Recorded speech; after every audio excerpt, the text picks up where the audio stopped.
Action. Hi Thrive community, it is Dr. Brianna Tivey here with our Back to Basics series, and today I'm going to be talking about the importance of movement. So many of us, both our kids and adults alike, are at home working at workstations all day long with very little opportunity to get up and move around, and that can have really detrimental effects on the body. Our body craves movement. It's meant to move. If you think about our hunter-gatherer ancestors, they were moving all the time. And we are basically the same genetic model as those hunter-gatherer ancestors. And when we put those same bodies in chairs in front of computers all day, it's just a recipe for disaster in terms of your physical well-being. First of all, when the joints stop moving properly, that sets you up to be more prone to things like arthritis. And when we lose proper motion and function in our joints, it creates irritation and interference in the nervous system that's running through those joints. So we really need to introduce movement into those joints to keep our bodies happy.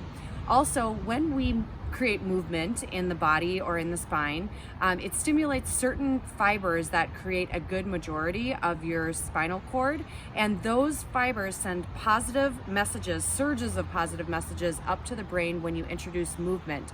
And when we get those positive surges of messaging up to the brain, it actually works to lower our overall stress response. So besides the fact that you're physically going to be feeling better, it actually works with those feel-good chemicals in your brain to lower your mental stress as well.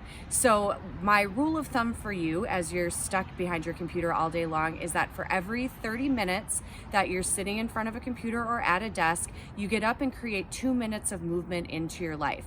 And that can be a quick walk, it can be just doing some basic mobility and stretching, and down the road in our series I'm going to talk about some specific ways to do exercise in your own home with very little equipment. But again, key principle is that for every 30 minutes that we're stuck seated, get up, move around, and create some good movement into your body. And also, obviously, when you come into the clinic and we give you a chiropractic adjustment, we are also creating movement in those joints and helping to prevent that arthritic process, to get things moving, and to get that positive messaging up to the brain.